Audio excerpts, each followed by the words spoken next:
sistematika ajaran iman Kristen. Ya. Saudara, ini menjadi bagian yang perlu untuk kita pikirkan bersama. Ya.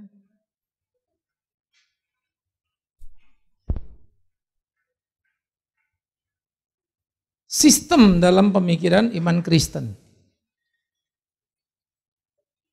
Siapa yang tahu Erastus tinggal di mana? Di mana? Hah?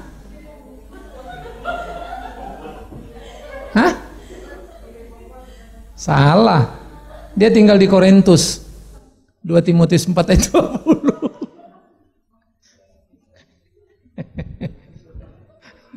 Salah, makanya tanya dulu yang mana. Oke, kita lanjut ya ke garis tulip ini. Ini penting untuk kita memikirkan kerangka berpikir di dalam iman Kristen. Garis besar ajaran iman Kristen itu kan, pemahaman iman Kristen meliputi yang tadi kita juga ada bicara sedikit, penciptaan, kejatuhan ke dalam dosa, penebusan dan keselamatan, panggilan dan jaminan mengerjakan keselamatan, ya, dan penantian kedatangan Kristus yang kedua. Nah, ini dirangkai dengan sangat menarik dengan sebuah kata apa? Tulip. Tulip adalah bunga yang sangat terkenal di Eropa, khususnya di Belanda. Tapi tulip adalah istilah untuk cara mengingat. Ya. Cara mengingat. Bagaimana cara mengingat tulip? Nah, ini dia. Ya. Tulip artinya apa? Total depravity, unconditional election, limited atonement, irresistible grace, dan perseverance of the science. Jadi artinya bagaimana ada satu kondisi manusia yang jatuh dalam dosa itu rusak total, lalu mereka dipilih tanpa syarat, bagaimana mereka ditebus tapi terbatas, tidak semua mendapatkan, lalu mereka mendapat anugerah yang mereka juga nggak bisa tolak karena kuasa Tuhan tadi. Dan bagaimana ketukunan orang-orang kudus. Ini kerangka pikir ini penting. Ya. Nah, nanti next Sabtu saya akan mengajarkan lagi manusia itu ya penciptaan dan kejatuhan. Sehingga statusnya jadi apa? Lalu bagaimana karya keselamatan penebusan Kristus itu dikerjakan? Dan bagaimana sebetulnya panggilan orang percaya hidup di dalam segala zaman, ya. Dan akhirnya bagaimana perjalanan manusia dari waktu ke waktu itu. Sehingga seperti orang percaya itu diciptakan tidak berdosa tapi bisa berdosa, orang berdosa jatuh, orang berdosa tidak bisa tidak berdosa, ditebus Kristus, orang berdosa bisa tidak berdosa, nanti masuk surga, tidak berdosa dan tidak bisa jatuh dalam dosa. Wih, keren ya. Kalau ngeliat Alkitab itu saya juga kadang-kadang gila banget ya, sistematiknya luar biasa. Ya, keren bener. Nah, jadi tulip ini adalah satu cara. Mari kita mulai satu-satu. Apa yang disebut total depravity? Kerusakan total. Kerusakan total itu bukan kerusakan yang mutlak, tapi total rusak. Kalau kerusakan mutlak artinya nggak bisa diapa-apain lagi kan gitu ya. Ya. Kalau ada gambar foto kalian pernah kena air, hasilnya apa? Agak lama, rusak ya. Tapi masih ada kan kelihatan fotonya, cuma bintik-bintik, kita tarik-tarik ini, wah ini muka gue kok hidung gue jadi bolong ya gitu ya. Masih ketemu lah kan kurang lebih gitu. Cuma kok waduh kacau nih, jadi agak susah dikenalin gitu. Ya. Jadi manusia jatuh dalam dosa seperti itu. Bukan berarti tanpa kebajikan, karena manusia itu bisa baik, bisa. Tapi ukurannya yang jadi masalah, ukuran yang repot. Tapi dia tidak bisa tidak berdosa, baik pasif maupun aktif. Selalu dia berdosa. Saya kasih contoh sederhana. Mencuri dosa enggak? Halo? Dosa ya. Kalau tidak mencuri dosa enggak? Enggak susah, ngapain kamu mikir? Mencuri dosa enggak? Kalau tidak mencuri dosa, siapa bilang tidak? Kau memang tidak mencuri, tapi tidak memberitahu si pencuri bahwa mencuri itu dosa. Itu pun dosa. Sekarang kamu tidak mencuri, memberitahu si pencuri bahwa mencuri itu dosa. Dosa enggak? Lu tadi aja enggak, sekarang lu dosa ngomong. Mikir-mikir. Yang jujur aja jawabnya, jangan bikin dosa lah di dalam jawaban. Kau tidak mencuri dan kau memberitahu, bukan tidak memberitahu si pencuri mencuri itu dosa. Dosa enggak? Dosa. Siapa bilang enggak? Kau memang tidak mencuri. Kau beritahu si pencuri itu bahwa mencuri itu dosa. Tapi kau bilang, manusia dodol kau, ke neraka kau. Kau hakimi dia yang bukan hakmu. Kau dosa. Sekarang yang berikut terakhir lah ini ya. Harap udah gak salah lagi. Saudara tidak mencuri, memberitahu si pencuri, mencuri itu dosa, dan saudara tidak menghakimi dia. Dosa apa enggak? Hah? Kenapa? Apa? Dosa apa enggak? Hah? Dosa apa tidak? Yang bilang dosa coba jelasin. Ya kira-kira sih Pak berapa? Ya nebak-nebak sih gitu ya. Dosa. Kau memang tidak mencuri, kau beritahu si pencuri itu mencuri dosa. Kau tidak hakimi dia, tapi dalam hatimu kau berkata, aku lebih baik dari dia. Pertanyaan terakhir, kalian orang berdosa enggak? Kalau ngeliat kasus tadi, kalian orang berdosa enggak? Itulah kalian. Ngeri ya? Kita pikir saya nggak curi Pak, kamu diam saja. Saya tahu banyak yang nggak beres, tapi kadang saya pikir ya udahlah urusan dia lah kan. Tapi waktu saya tidak menyatakan kebenaran, saya berdosa nggak? Dosa. Makanya ngeri loh hidup itu. Mau aktif kita ini berdosa. Gak bisa kita lolos dari tidak dosa itu. Karena itu kita mesti serius memikirkan bagaimana menjalani hidup kita itu secara penuh.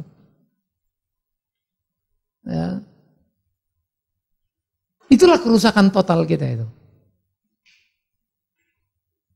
Status berdosa itu membuat kita terus berdosa. Duduk diam pun kita sudah berdosa.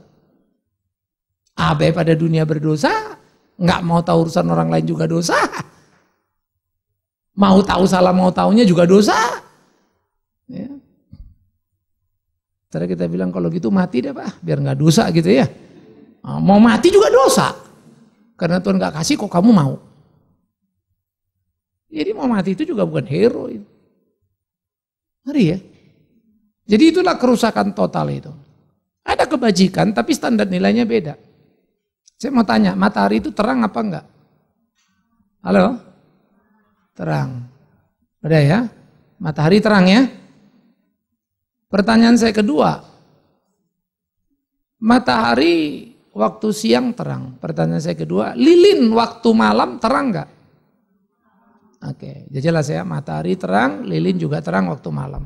Lalu lilin ini saya ambil, saya nyalain, saya taruh di bawah matahari, terang enggak? Hah? Lilin? Hah? Lilin, saya nyalain di tempat gelap, terang kan, gelapnya kan? Lalu lilin ini yang nyala ini saya pindahin ke bawah matahari, dia nambah terang enggak? Maka pertanyaannya, lilin terang nggak? Lo yang terang itu lilin apa matahari? Hah? Kalian belajar matematika di mana? Belajar fisikanya. Ya udah nggak terang lagi, dia memang menyala, tapi tidak menghasilkan terang apapun. Karena apa? Dia ditimpa oleh terangnya matahari, dia kalah. Waduh.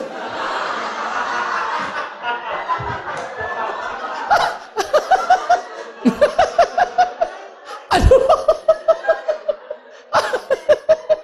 Aduh.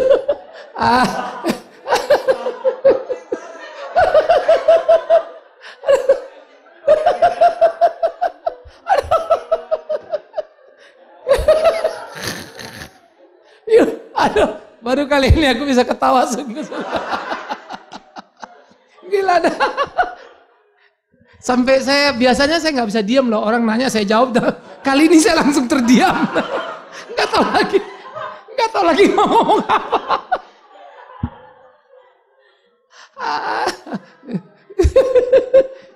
Matahari bersinar terang tapi hari mendung. Kreatif juga ya.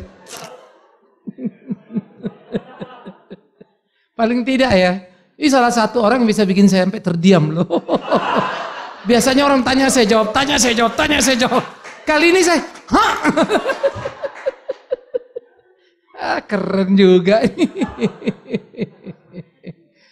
Oke, jadi kalau udah matahari terang, menurut buku-buku sih itu bukan mendung. Kalau mendung berarti matahari sudah bersinarnya itu sudah redup-redup, sudah ditelan awan dia gitu ya. Biasanya udah deket-deket mau hujan sih itu. Kalau Jakarta gitu. Ibu tinggal di Bogor. Ibu tinggal di Bogor ya.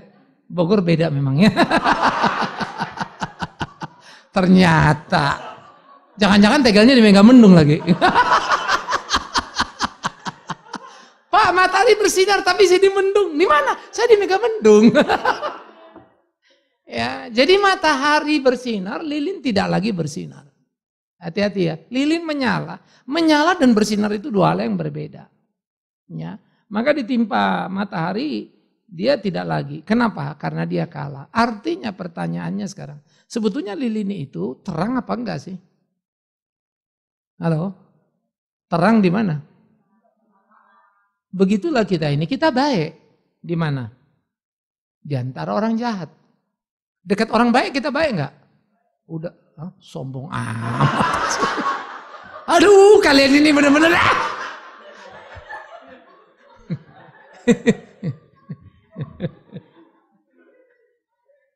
Ya, kita tuh bisa baik dan orang jahat dekat orang baik, ternyata kita kurang baik. Kalau dekat Tuhan Yesus, baik banget. Kita nggak baik ya. Jadi pertanyaannya, sebetulnya kebaikan kita itu mutlak apa relatif sih? That's right. Tergantung di mana kita ada.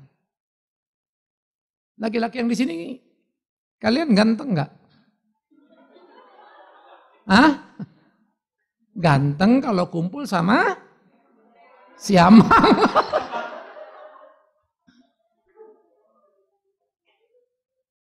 Tapi kalau kita dekat bintang-bintang film, kok jelek amat lu, mati gitu. Makanya kalau pilih teman tuh pilih-pilih ya. Jangan pernah pilih teman yang ganteng. Pilihlah temanmu yang lebih jelek dari kamu. Supaya menolong kamu ganteng. Jadi kerusakan total itu begitu tuh. Sehingga kebaikan kita, kebenaran kita bersifat relatif. Di hadapan Tuhan kita nothing. Ya. Punya kebajikan, punya, tapi sangat rentan. Ya. Sehingga ini membuat kita betul-betul sadar betul ketika kita baik pun kita sedang berdosa. Ngeri juga ya. Karena kebaikan kita bersifat relatif tadi. Makanya sebetulnya hanya di dalam Tuhanlah kita bisa hidup, kan begitu. Jadi itulah orang-orang yang total depravity tadi, kerusakannya total. Pasif aktif pun dia berbuat, hidup dalam dosa. Statusnya berdosa, bukan tanpa kebajikan, tapi relatif. Ya, sehingga kalau begitu apa hebatnya? Udah rusak. Itulah manusia. Mau beragama malah bikin dosa. Itulah manusia. Menara Babel dan seterusnya mewujudkan betapa kekacauan itu terjadi pada hidup manusia itu. Nah ini perlunya satu kehati-hatian buat kita. Oleh karena itu, unconditional election itu gimana? Lah kalau kita sudah pada dirinya rusak, pasif, aktif, berdosa, ya kan? Baik relatif, apa lagi harapan kita kan? Gak ada lagi kan? Maka Tuhan menetapkan kita di awal. Apa itu penetapan awal? Kita sudah dipilih sebelum apa? Dunia dijadikan. Lah orang saya belum ada kok sudah ada. Itu penetapan awal Tuhan dalam kedaulatannya. Loh, saya kan belum tentu berdosa Pak. Yang gak tahu itu kau. Karena kau dan aku ini terbatas. Tuhan beyond dari seluruh standar kita itu. Oleh karena itu, ada predestinasi surga atau neraka. Siapa yang masuk neraka? Orang yang berdosa. Berarti sejak apa namanya? Sejak dulu udah masuk neraka dong Pak. No.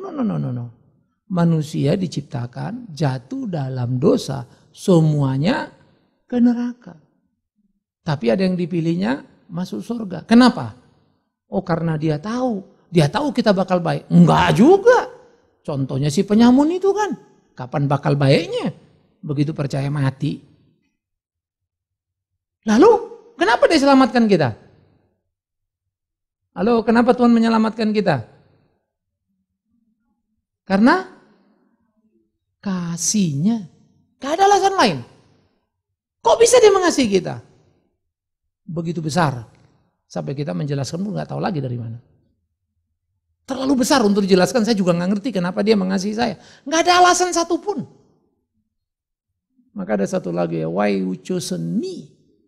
Kenapa kau pilih aku dari berjuta-juta orang? Banyak orang lain. Because his love. Kasihnya itu luar biasa. Sehingga ya kita melihat Alkitab itu mesti membaca Alkitab baik-baik. Jadi dulu di dalam kekekalan dia sudah memilih kita.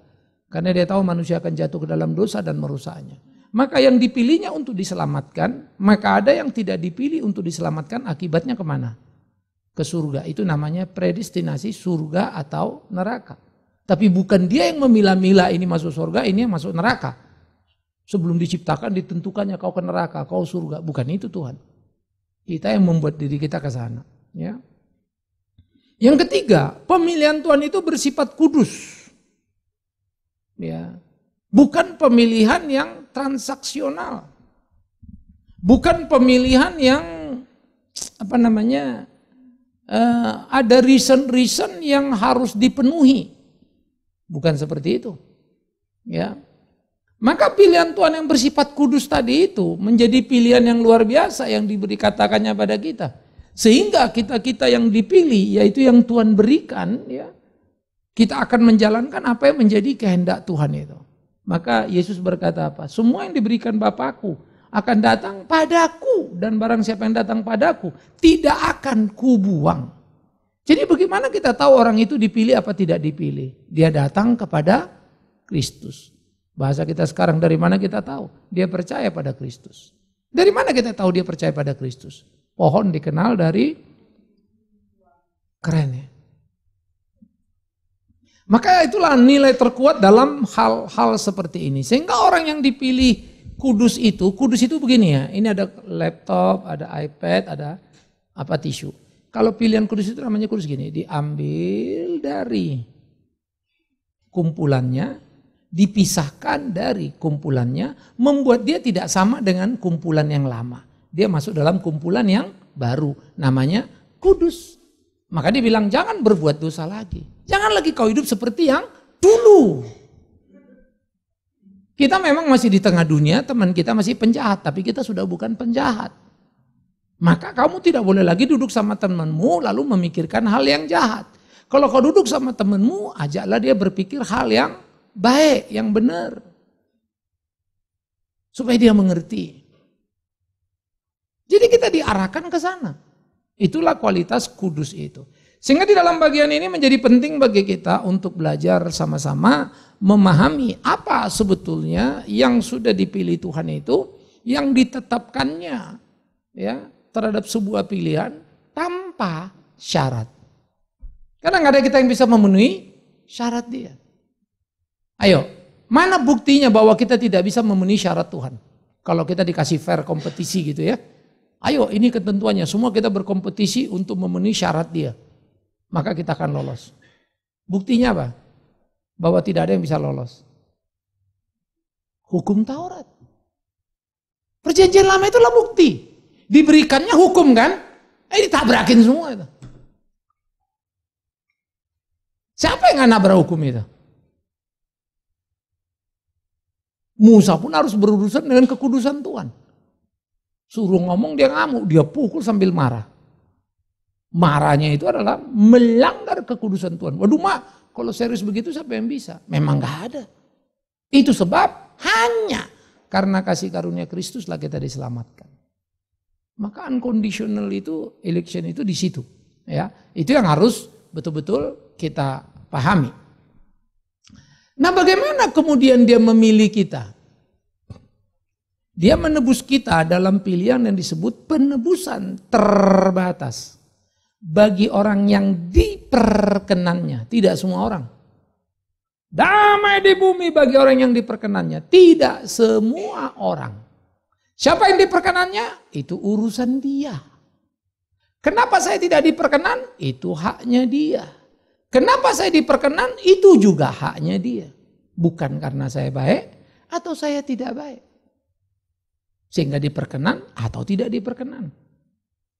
Maka penebusan terbatas itu bagi orang yang diperkenannya, bagi umatnya, bagi jemaatnya. Spesifik ya. Bukan seluruh manusia. Kita suka dengar kan, Tuhan baik, dia mati untuk seluruh manusia. Manusia yang mana dulu? Kita harus hati-hati ngerti itu. Maka Yohanes 17 mengatakan, aku berdoa untuk mereka. Bukan buat dunia aku berdoa. Loh, ini ada berapa dunia ini? Ternyata dunia itu dipahami adalah kumpulan orang percaya dan orang tidak percaya.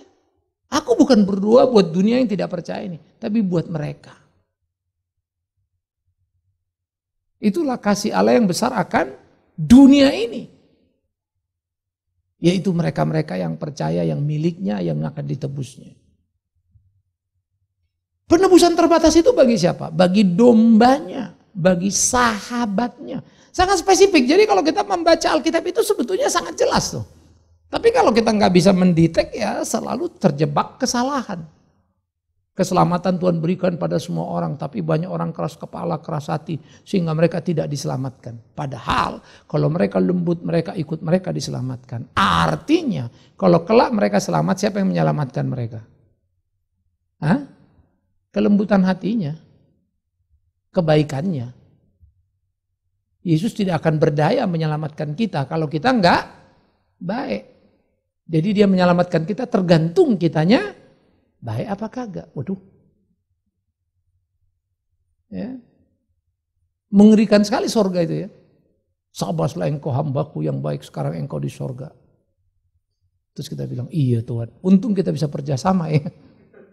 Wah, saya juga gak nyesel tuh saya percaya sama you. Kalau gak percaya, wah tuh kagak masuk deh ini.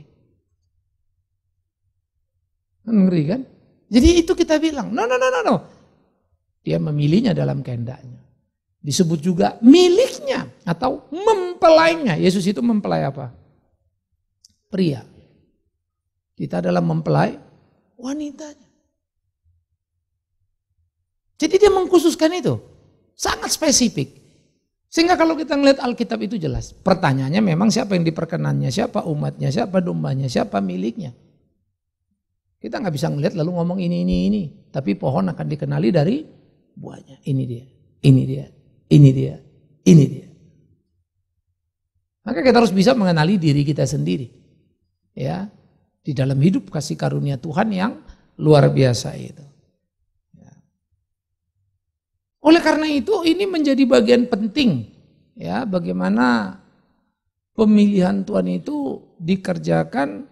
Ya, penebusan itu dikerjakan secara terbatas, bukan semua orang.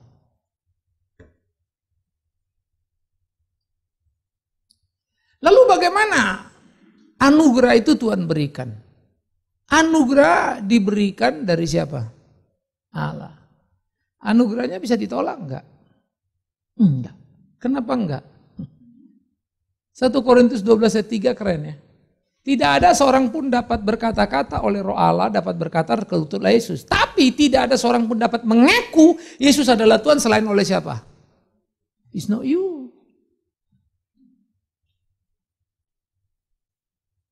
Coba, ketika kita menyadari dosa kita, siapa yang membuat kita sadar kalau kita berdosa? Halo? Di mana itu? Ayatnya di mana ada? Ada ayat yang bilang Roh Kudus yang bikin kita tebus dari dosa? Hah? Ada enggak? Halo? Nah, bacalah Yohanes 16 daripada kutanya kalian nanti malah berdosa ya. Coba Yohanes 16 ayat 7 dan 8. Siapa yang dia ketemu?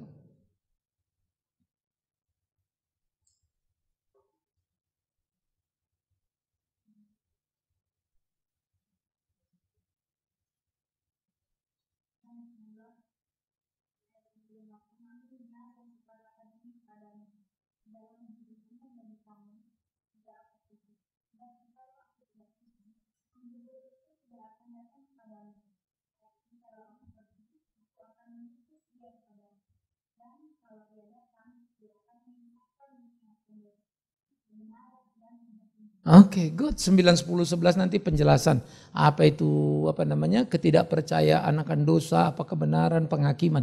Keren banget ya. Dia menginsapkan. Jadi kalau saya bilang, anakku ini orang berdosa. Bukan kesadaran manusiawi saya. Lalu orang bilang, oh dia orang dewasa loh. Dia tahu dia berdosa. No, semua agama juga ngaku dia orang berdosa. Semua orang Kristen juga ngaku dia orang berdosa. Tapi pengakuan personal itu beda dengan pengakuan kesadaran yang datang karena Roh Tuhan menginsapkan. Maka ada orang ngaku saya orang berdosa, besok bikin lagi. Kita bilang, lo kapan kapoknya sih? Kalau Roh Kudus kerjakan itu beda.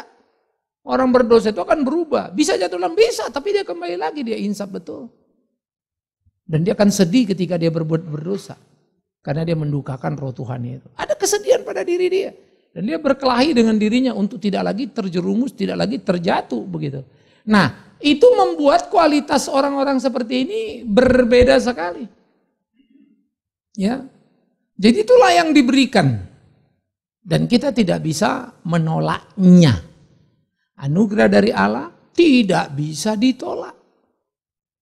Yang bilang iya bukan kita, tetapi dia juga mampukan. Yang sadar bukan kita, dia juga yang menyadarkan. Anugerah yang tidak dapat ditolak itu karena kedaulatan Allah. Siapa yang memilih Abraham? Halo? Siapa yang milih Abraham? Siapa yang milih Allah? Siapa yang milih Abraham? Allah. Siapa yang milih Allah? Allah. Abraham memilih Allah, memilih Abraham. Oke. Yang memilih Allah siapa? Aduh kalian kok Saya bingung juga. Ditanya diem. Dibantu diem juga. Siapa yang memilih Allah? Siapa yang memilih Abraham dalam konteks Abraham dan Allah ini? Siapa yang memilih Abraham? Siapa yang memilih Allah? Dalam konteks Abraham dan Allah, siapa yang milih Allah? Siasat guru sekolah minggu. Pura-pura mendengur. Padahal tidak tahu. Siapa yang milih? Siapa yang milih Allah? Gitu dikit kencang, dikit kan jadi ada yang salah. Saya nunggu-nunggu yang salah. Kayaknya gak seru kalau gak ada yang salah. Allah memilih Abraham, Abraham tidak pernah memilih Allah. Siapa yang pilih Allah? Dia pada dirinya tidak perlu pilihan kita. Itu namanya berdaulat. Kenapa dia pilih Abraham? Kenapa dia nggak pilih yang lain? Misalnya Melkisedek. Kan Abraham ngasih perpuluhan sama siapa? Kenapa dia nggak pilih Melkisedek? Kenapa dia pilih Abraham? Karena apa? Siapa Abraham? Siapa yang tahu?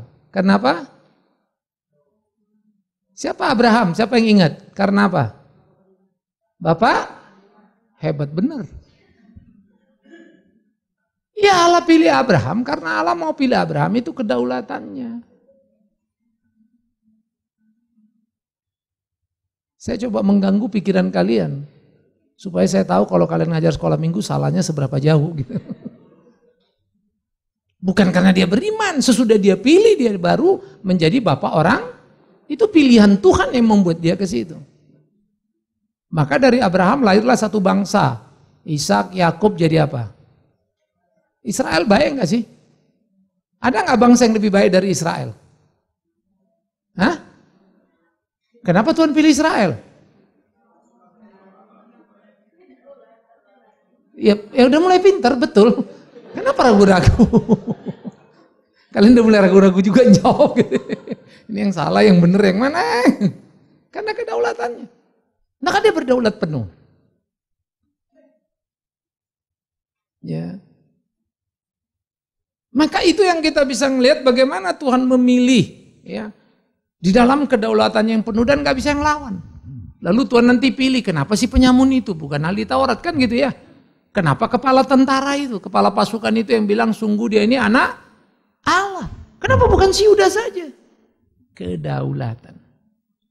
Dia pilih siapa yang dia mau, dia pilih siapa yang dia berkenan menurut ukuran cinta kasihnya, bukan kita. Ya. Lalu bagaimana ketekunan orang-orang beriman?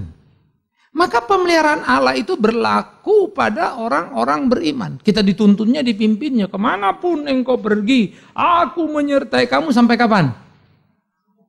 Sampai kesudahan? Artinya apa? Kita disertai sampai pada kematian kita. Kan bahkan kalau kita nggak mati zaman ini habis pun dia menyertai kita. Tidak satu helai rambut pun akan hilang dari mana? Kepala kita tanpa dia nggak tahu. Dia tahu semuanya. Kita tahu nggak ada rambut kita yang jatuh? Hah? Saudara tahu nggak ada rambut saudara yang jatuh? Halo? Karena saudara Tuhan ya. Habis kamu tahu. Saudara kita tahu nggak rambut kita jatuh? Tahu. Kenapa? Karena kita Tuhan. Enak aja tahu. Nggak tahu kita. Bahwa nanti ada yang jatuh, memang kita tahu ini. Tapi ada banyak yang jatuh yang kita nggak tahu. Kecuali memang kalian sudah sama dengan, ya saya juga nggak tahu ya, siapa tahu ada peningkatan kan. Udah 3 kali sesi, udah sama lah Pak. Keren loh itu. Kita aja nggak tahu, dia tahu. Jadi kalau dia sudah jamin yang kita nggak tahu rambut kita jatuh ini dia tahu, apalagi yang kita takutkan? Dia tahu semua. Kalau dia bilang sampai kesudahan zaman, secara waktu apalagi, secara peristiwa nggak ada yang perlu takutin. Rambut jatuh dia tahu. Secara waktu sampai ujung zaman sana dia jamin. Mau apa lagi? Kalau gitu kita perlu nggak hidup takut dalam dunia ini? Dalam hidup kita sehari-hari Tuhan pelihara kita nggak? Kalau Tuhan pelihara kita perlu nggak kita takut? Oh udah mulai pintar ya seharusnya. Tapi faktanya kita takut nggak? Jadi kita orang beriman nggak? Halo? Jadi sebetulnya kita orang beriman apa tidak? Hah? Loh, kok susah amat kalian jawab? Sebetulnya kita orang beriman apa tidak? Beriman, tapi takut. Tapi nggak percaya kalau Tuhan pelihara. Makanya perlu loh kita mikir baik-baik. Sebetulnya sejauh mana kita bilang kita beriman? Kadang-kadang kita malu ya. Nah kontemplasi begitu itu penting untuk kita sadar diri. Iya loh, mestinya sih begini, tapi aku begini. Mestinya ini kacau nih, ada yang gak beres nih. Nah, kita berdoa mohon kekuatan dari Tuhan itu. Supaya kita dikuatkan, supaya kita dimampukan. Sehingga pemeliharaan Allah itu tidak pernah berubah dulu, sekarang, sampai selama-lamanya. Dia terus memelihara kita. Bagaimana dia menjaga, melindungi kita, bagaimana dia menuntun, membimbing kita di dalam seluruh perjalanan hidup kita itu sangat penting. Oleh karena itu, janji Allah itu adalah janji yang digenapi dalam darah Kristus. Keren ya? Janji itu bukan lagi janji oleh darah domba, darah binatang, darahnya sendiri. Maka kalau janji dengan darahnya sendiri dimeteraikannya, janji itu bisa dipercaya apa enggak? Yes. Apakah janji itu bersifat kekal? Yes. Kemana, di mana aku ada, kamu akan ada. Maka waktu Tuhan Yesus kembali ke surga, dia bilang apa? Aku akan kembali ke rumah Bapa dari tempat di mana ada, ke tempat dari mana aku datang. Dan kalau sudah sediakan tempat, aku akan kembali apa? Menjemput kita orang percaya. Dan akan dibawa kumpul bersama dengan dia dalam kekekalan. Wih, indah ya. Saudara mau nggak dijemput? Maunya itu kok susah amat. Kok susah sih jawabnya? Belum kawin Pak. Tapi ada yang semangat, mau Pak, kenapa? Udah pusing gue hidup ini. Mau melarikan diri dari dunia, kebetulan Tuhan mau jemput ya. Karena itu ya, tulip ini mau meneguhkan pada kita, keren loh. Besok minggu depan itu kita akan belajar lebih detail ya. Manusia ciptakan ex nihilo itu artinya apa. Lalu bagaimana kejatuhan itu, konsekuensinya kayak apa sih yang disebutkan itu. Sehingga kita bisa belajar secara penuh ya. Maka keunggulan tulip dalam penjelasan iman Kristen, pertama dia konstruktif. Ya. Jadi betul-betul membentuk satu konstruksi yang kuat. Sebab akibatnya itu apa namanya? Konsekuen. Sudah total depravity yang nggak bisa apa-apa lagi, maka kecuali Tuhan memilih dia. Tuhan memilih tanpa syarat, karena kalau dengan syarat nggak ada yang memenuhi syarat. Maka Tuhan memilih yang tanpa syarat itu, Tuhan menjaga, melindungi, memelihara kita semua orang yang dipilihnya. Dipilihnya lah orang yang diperkenannya, dijaganya sampai kepada kekekalan. Terjaminlah hidup kita. Kan begitu Tuhan pimpin kita, Tuhan tuntun kita. Sehingga anugerahnya yang berkuasa adalah anugerah yang nggak bisa ditolak oleh siapapun juga. Konsisten ya. Kita nggak bisa menerima, kita nggak bisa nolak. Kenapa? Karena kita sudah mati. Akibat apa mati? Dosa. Jadi konsisten banget toh. Mati akibat dosa, kita sudah rusak total. Oke. Lalu dipilihnya orang-orang yang diperkenannya dalam kekekalan. Ya, sesudah dipilihnya orang-orang yang diperkenannya di dalam kekekalan itu, mereka ditebusnya dan diberikannya dirinya sebagai gantinya. Lalu mereka itu menerima anugerah dan mereka nggak bisa menolaknya. Lalu kemudian mereka hidup dan dipeliharanya. Ya. Nah karena itulah tulip tadi konstruktif dia. Dia juga komprehensif, luar biasa, konsisten. Dia nggak ada inkonsisten, misalnya bilang itu Tuhan menyelamatkan kita karena kasih karunia-Nya, Dia memilih kita. Tapi ya kalau kita nggak jaga keselamatan kita bisa hilang. Inkonsistensinya tinggi amat. Tadi kamu bilang Tuhan yang menyelamatkan, sekarang bisa hilang. Bisa hilang kenapa? Kalau kita nggak setia. Loh jadi kalau gitu Tuhan tidak berdaya dong. Tapi jangan bilang, oh kalau gitu Tuhan selamatkan enak dong, kita berbuat dosa juga selamat. Orang kalau sudah diselamatkan masih berbuat dosa enggak? Enggak, 1 Yohanes 3. Sesungguhnya tanda-tanda anak setan itu adalah mereka masih terus-menerus berbuat dosa. Anak Tuhan enggak buat dosa lagi. Bukan enggak bisa lagi jatuh dalam dosa. Membuat dosa terus-menerus. Kalau orang Kristen yang sungguh berdosa dia nyesel. Tuhan ampuni. Dia terus. Jadi grafiknya itu jalan naik tapi begini. Tapi makin naik terus. Ada jatuhnya ada, bangun lagi, naik. Jadi grafiknya ditarik garis lurus begini. Ya, kalau anak setan itu begini nih. Ada naik baiknya ada sih, tapi nyemplung terus ke bawah dia. Different quality. Sehingga pada titik start ini sampai nanti di titik finish kelihatan sekali bedanya. Di langit. Jadi supaya kalian ada sparring partner, cari temanmu yang jahat ya. Lihat dulu kami sama-sama penjahat ini. Sekarang aku makin baik, dia makin jahat. Mestinya kan begitu kan? Atau minimum dia tetap jahat, saya makin baik. Jadi kelihatan sedikit ukuran. Siapa tahu nanti pas cari, gila, ternyata dia lebih baik dari gua loh sekarang. Wah kita kaget juga ya, ternyata dia malah lebih banyak berubah. Padahal yang dulu bertobat kita kan. Penting juga untuk melihat-lihat begitu. Ya, dalam konteks mengingatkan, bukan mau mengukur-ukur. Tulip sangat menolong umat dalam memahami sejarah manusia dari kejatuhan hingga penebusan dan kekekalan. Sehingga setiap orang yang jelas akan konsep imannya dan dapat menjelaskannya dengan benar. Ya, akhirnya, mari kita lihat. Inilah kedaulatan Allah yang bekerja. Tulip itu berformat apa? Format berpikirnya sistematik, ordinansi iman Kristen. Sistem ini menguraikan ordinansi kisah perjalanan hidup manusia yang tercatat dalam Alkitab. Sehingga membentuk garis besar dari urutan peristiwa dan titik krusialnya. Penciptaan dan kejatuhan. Lalu Allah memilih. Siapa yang dipilihnya? Halo? Israel. Kan Allah pilih Israel kan? Lalu penebusan dan keselamatan. Kedaulatan Allah. Pilihan Allah lagi dinyatakan. Siapa yang dipilihnya? Dan ada pemeliharaan janji kekekalan. Penebusan keselamatan itu oleh siapa? Kristus itu anak siapa? Tahu kalau itu sih memang nggak, maksud saya di dalam sejarah. Anak Daud. Daud anak siapa? Salah juga, memang saya yang salah nanya ya, memang anak Isai. Tanya Isai anak siapa? Nyampainya ke Abraham, jawab amat. Padahal saya mau ngomong Abraham.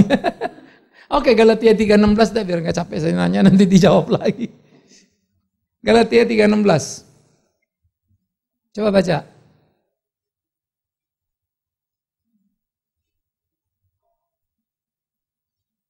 Yang udah ketemu, silakan.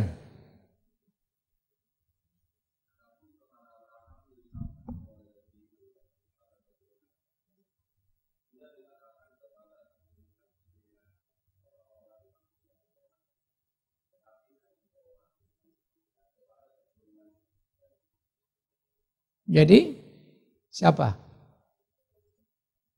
Hah? Siapa keturunan itu? Kris? Luar biasa ya. Jadi keturunan itu mengacu ternyata kepada Kristus. Ya. Nah kalau begitu saudara-saudara, apa yang ada di situ yang diajarkan Alkitab itu artinya apa? Konsisten gak sih? Hah? Konsisten apa enggak? Makanya kalau saudara ngelihat lalu saudara ikuti dari PL ke PB, aduh, demen banget rasanya ngelihat ini. Keren soalnya ya. Oke. Ya, saya stop sampai di sini. Silakan kalau ada yang mau nanya. Ya.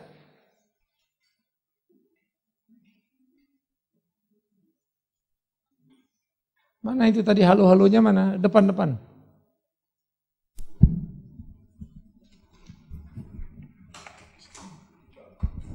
Ya, terima kasih Pak. Langsung aja saya ada 3 pertanyaan. Yang pertama itu bagaimana ajaran tulip ini memandang hukum universalis ketika dunia diciptakan bahwa Allah menghargai keberadaan manusia. Terus saya mengangkat bahwa di dalam Wahyu 3 ayat 20 saya mengangkat bahwa lihat aku berdiri di muka pintu dan mengetoknya. Jikalau ada orang yang mendengar suaraku dan membukakan pintu, aku akan masuk mendapatkannya dan aku akan makan bersama-sama dengan dia dan dia bersama-sama dengan aku. Jadi yang saya mau tanyakan di mana hukum untuk keselamatan dilihat dari hukum sinergisitas. Berarti ada usaha manusia dan usaha daripada Allah sehingga ketemu titik tengah yaitu keselamatan. Berangkat daripada acuan ayat tersebut. Ya itu pertanyaan pertama. Pertanyaan kedua, bagaimana ajaran di dalam Calvinis ini melihat dalam konteks kita melakukan misi kepada dunia ini. Karena biasanya tiba-tiba kita jadi melakukan asas praduga tak bersalah bahwa oh dia Calvin, dia bukan. Walaupun kita melihat ada buahnya, betul dari buahnya. Tapi dalam konteks bermisi bagaimana gereja memandang hal itu ketika dari sudut pandang Calvinis. Terus pertanyaan yang ketiga, apakah ajaran tulip ini yang tadi yang terakhir itu kan ada konstruktif, komprehensif dan konsisten. Pertanyaan saya, apakah ajaran tulip ini sudah holistik menurut Alkitab? Itu Pak. Terima kasih. Saya balik dari belakang ya. Kalau sudah ada komprehensif ya, dan bagaimana konsisten? Ya jelas itu kalau holistik, kalau nggak holistik ya nggak bisa. Karena memang diperlukan hal-hal itu untuk bisa sesuatu itu menjadi holistik, menyatu begitu ya. Nah, yang kedua, di dalam misi kita tidak sedang diajarkan untuk mengajarkan tulip. Tulip itu adalah ABCD, tidak. Tulip adalah sebuah konsep pemahaman buat kita. Ya, dalam bermisi kita tidak diajarkan untuk berbicara, saudara-saudara saya akan berkhotbah. Saya adalah seorang teolog reform yang sangat mencintai Calvin. Gak ada urusannya. Kita mencintai Kristus dan berita itu yang kita sampaikan. Aspek yang ketiga, kadangkala orang di desa itu menerima dengan cara berpikir yang salah, yang perlu diluruskan dalam proses waktu. Apolos itu aja pernah mengajar khotbah dengan sangat berani, tapi kemudian Priscilla Aquila lihat mereka, si Apolos ini salah nih. Lalu diajaklah Apolos untuk ketemu, lalu ngomong. Dan Apolos hanya sadar, oh tadi aku salah ya. Dia kurang mengerti jalan Tuhan itu apa sebetulnya. Dijelaskan sama Priscilla Aquila. Lalu dia jadi pengkhotbah yang kemudian lebih lurus lagi jalannya. Padahal dia secara kaliber itu dianggap sekelas dengan Paulus yang notabene guru dari Priscilla Aquila. Ya, jadi kita bisa ngeliat bagian-bagian seperti itu dengan utuh. Tadi pertanyaan pertama dalam kaitannya dengan apa tadi? Wahyu 3:20. Kenapa Wahyu 3:20? Ada hukum sinergisitas antara Allah dan manusia itu menjadi ada satu titik temu dalam keselamatan. Berarti ada usaha manusia untuk merespon hal itu Pak. Jadi ada usaha untuk mengetuk pintu dan membukakan pintu hati itu Pak. Oh, apanya? Barang siapa ku kasih dia ku tegur dan ku ajar. Sebab itu relakan hatimu dan bertobatlah. Siapa yang bisa bertobat? Wahyu 3 ayat 20 Pak. Iya, siapa yang bisa bertobat?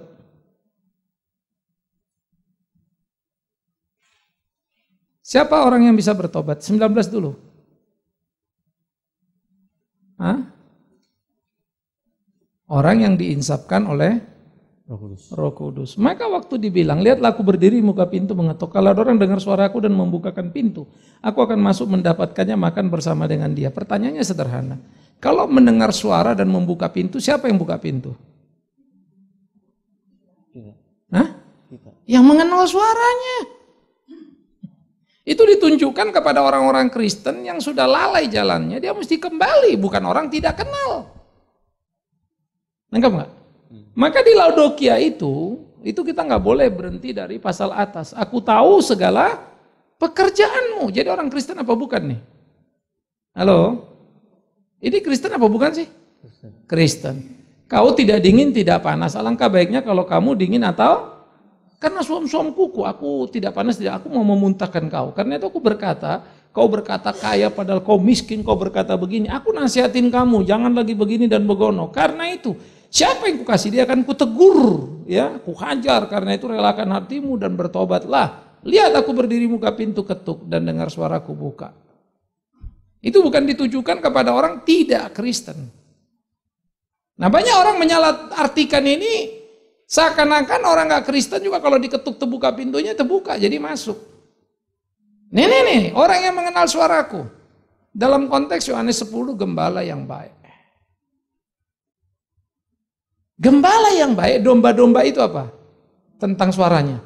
Mengenal suaranya. Ya kan? Mereka mengenal. Maka gembala-gembala yang baik itu akan lewat pintu, bukan lewat jendela. Maling itu kan dibilang begitu kan? Nah itu gambaran kepada para imam yang seringkali jadi gembala yang cuma ngambil untungnya.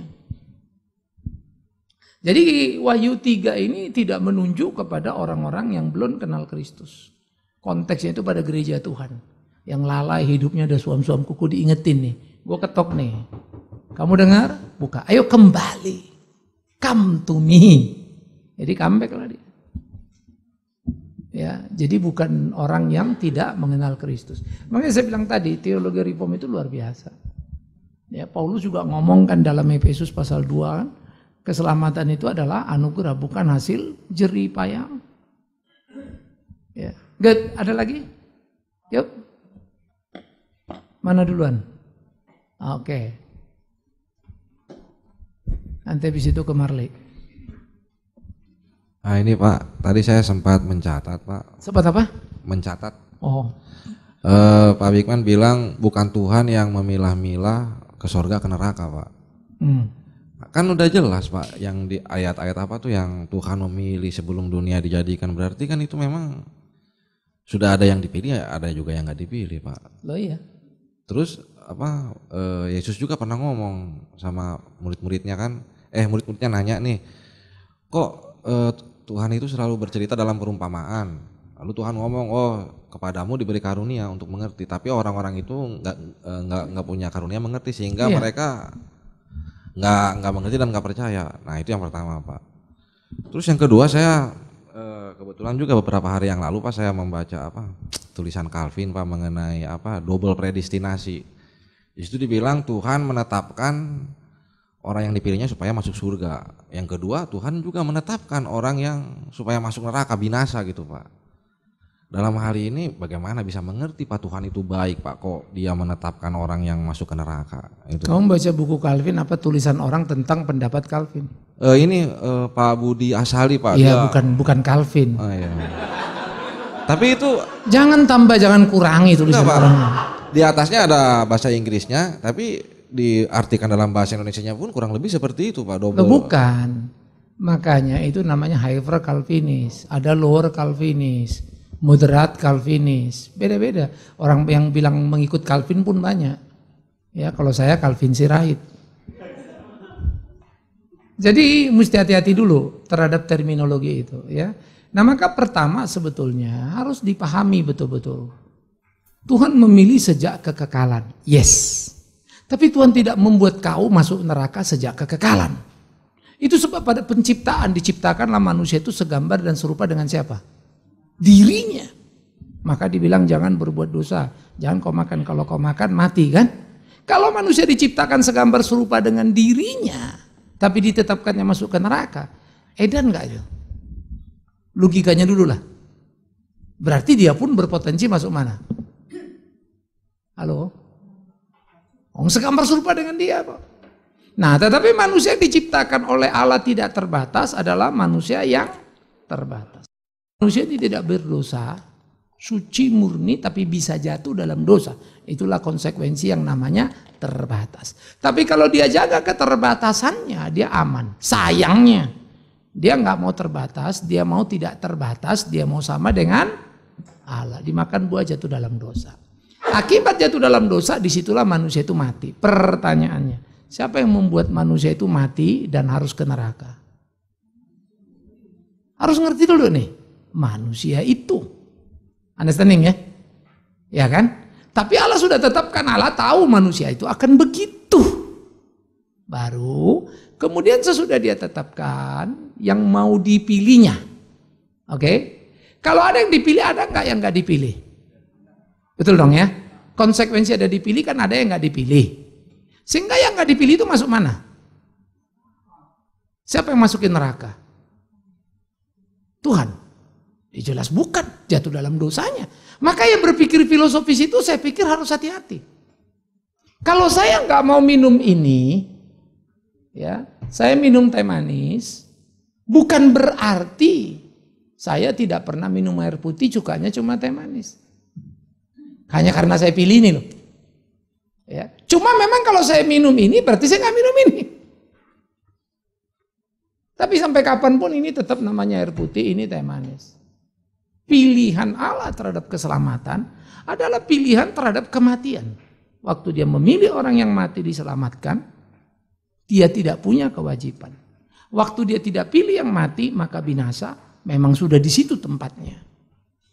Nah, double predestination adalah pemikiran konsekuensi logis. Kalau ada yang nggak dipilih, kalau ada yang dipilih masuk surga, berarti ada yang dimasukkan ke neraka. Lah kalau dimasukkan ke neraka berarti Alkitab ceritanya mesti disettingnya rubah tuh.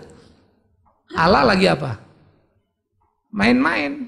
Supaya ada mainan yang seru, dimasukinnya satu surga, dimasukinnya satu ke neraka. Sehingga penciptaan segambar serupa dengan dia itu omong kosong besar itu. Nah baru ada orang bilang, oh nggak bisa, begini-begini. Lalu debatlah ceritanya kan ya. Lalu yang didebatkan apa? Kekekalan, keputusan Allah dalam kekekalan. Padahal saya jamin Budi Asali nggak hadir dalam meeting Allah waktu di sorga.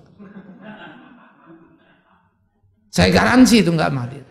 Maka kalau saya ditanya, udah enough is enough, ini yang kita tahu. Jangan lari terlalu jauh yang data Alkitabnya nggak ada. Iya kan? Nggak ada data Alkitab yang bilang begitu. Cuma konsekuensi berpikir logis. Kalau ada yang diselamatkan, ada yang dibinasakan. Jadinya larinya ke sana. Padahal binasa karena pada dirinya. Jangan makan buah ini, kau makan mati. Itu telak kok. Understanding ya? Makanya kita mulai mengukur. Karena dia sudah tahu sejak dulu, maka dia biarkan. Jadi makanya manusia jatuh, makanya begini. Itu sebab terakhir, agak rawan pengertian itu. Dia divorce dengan istrinya. Dia tahu dia bilang apa? Tuhan sudah tetapkan. Akal sehat kita udah susah tuh. Loh, kok lu begitu? Oh, memang Tuhan sudah tetapkan saya untuk berpisah. Saya nggak tahu udah kawin lagi apa enggak. Mungkin juga Tuhan sudah tetapkan kawin lagi.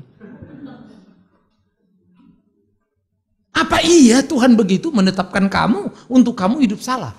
No, saya nggak percaya. Hidup salah kita tanggung jawab pada Tuhan. Kalau gitu kan kita jadinya fatalistik. Nah itu Islam. Kenapa you jadi tukang becak? Dan nasib Pak udah takdir. Ya Allah kalau sudah mau begini gimana? Pisah dia keluarganya misalnya. Anaknya begini. Anaknya narkoba. Ya udah takdir Allah. Loh kok bisa gitu? Responsibility kamu di mana? Jadi fatalistik namanya. Dan itu bahaya sekali. Bagi saya itu hanya hidup orang yang gak bertanggung jawab. Mestinya kita bertanggung jawab pada tiap ketetapan kehidupan kita. Karena itu yang sekarang gini lah, tunjukkan satu ayat saja. Tuhan menetapkan manusia itu dimasukkannya ke dalam neraka. Satu ayat yang usah dua ada. Ada nggak? Kamu waktu baca tulisan dia, ada nggak ayat yang ditunjuknya? Ini menunjukkan Tuhan memasukkan mereka manusia ke dalam neraka. Hah? Sudah. Jangan kau percaya tafsiran ya. Nah, pegang aja pendetamu ini ya. Jadi itu yang mesti hati-hati. Makanya semua orang nulis biasa. Namanya konsekuensi sosiologis dari pikiran filosofis. Ya.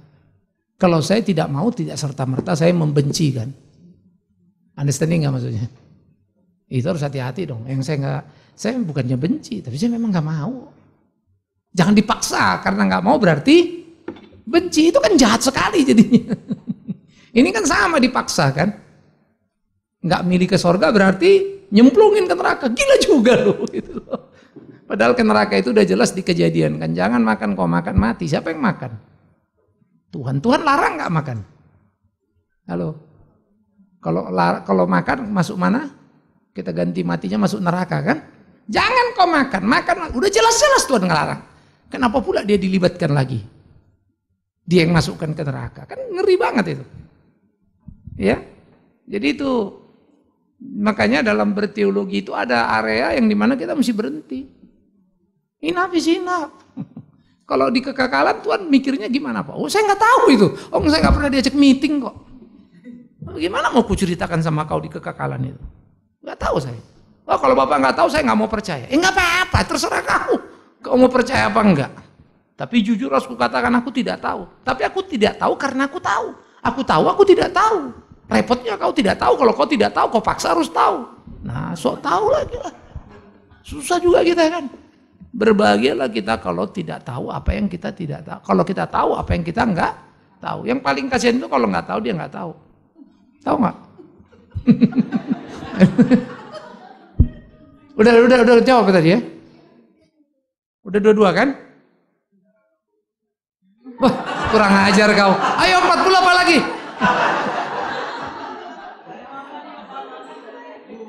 Ini susahnya gini, dia yang nggak ngerti jawabanku, aku yang dibilang 60%. Jahat kali kompret.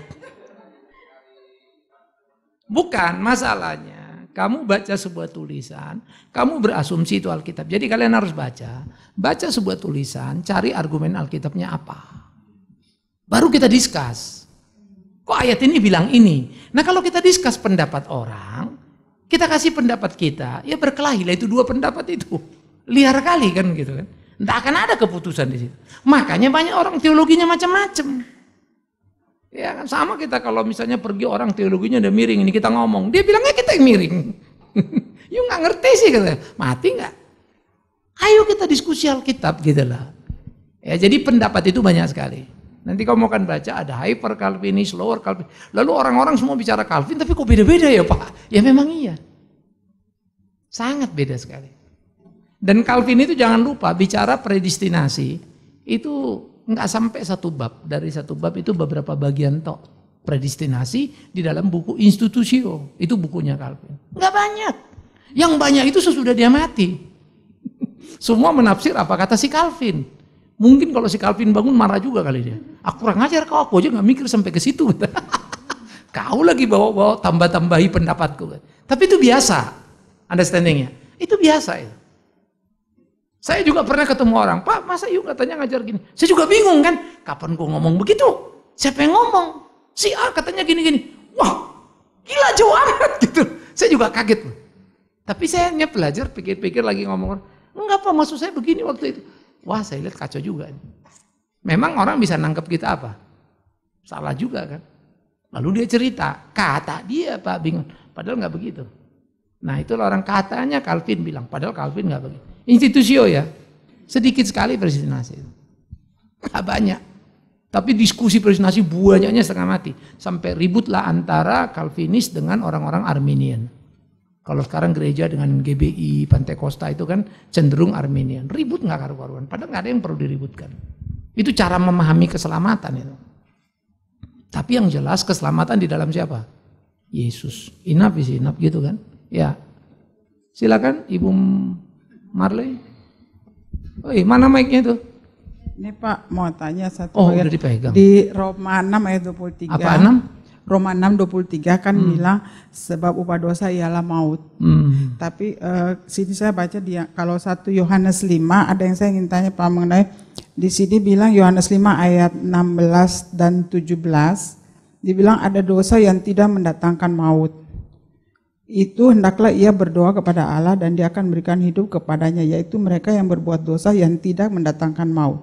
Tapi ada juga ada dosa yang mendatangkan maut. Tentang itu tidak kukatakan bahwa ia harus berdoa. Semua kejahatan ada dosa, tapi ada dosa yang tidak mendatangkan maut.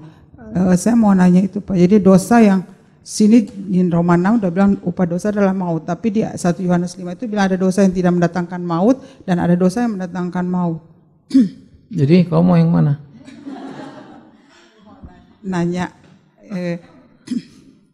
Gini, oleh karena itu dosa yang membawa tangan maut dan dosa yang tidak mendatangkan maut.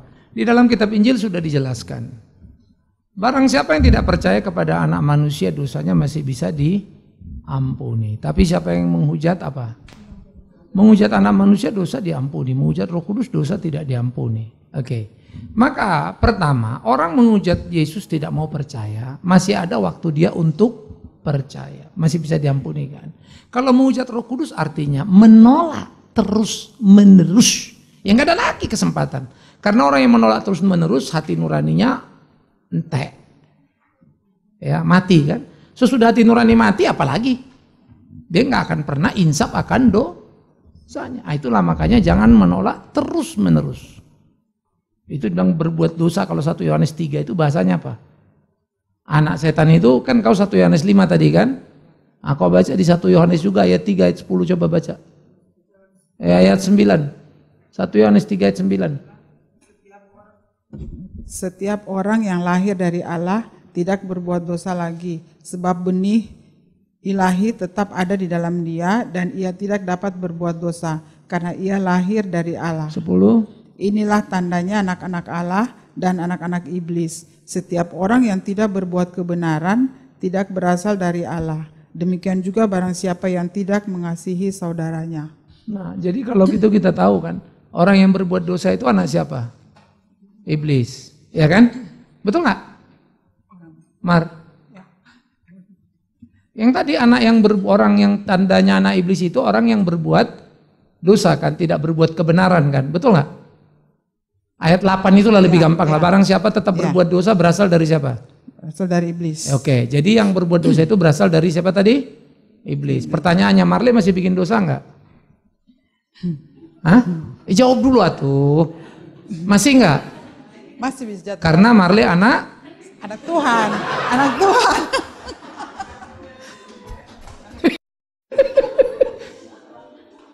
Nah itulah yang kau bikin dosa itu yang disebut masih bisa diampuni. Bukan berarti kau anak iblis. Aku tahu kok ngeliat mukamu udah kelihatan.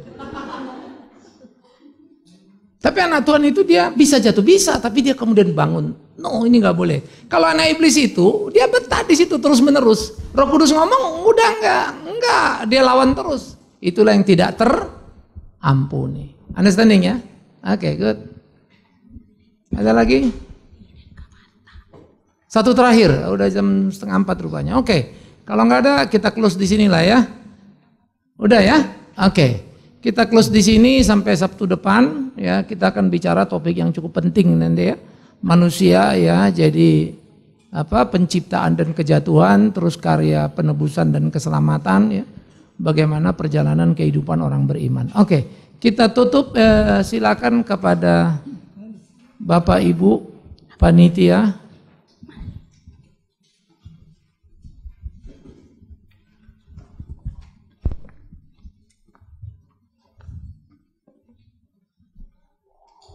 Baik, kita telah menyelesaikan sesi kita yang yaitu paket yang ketiga.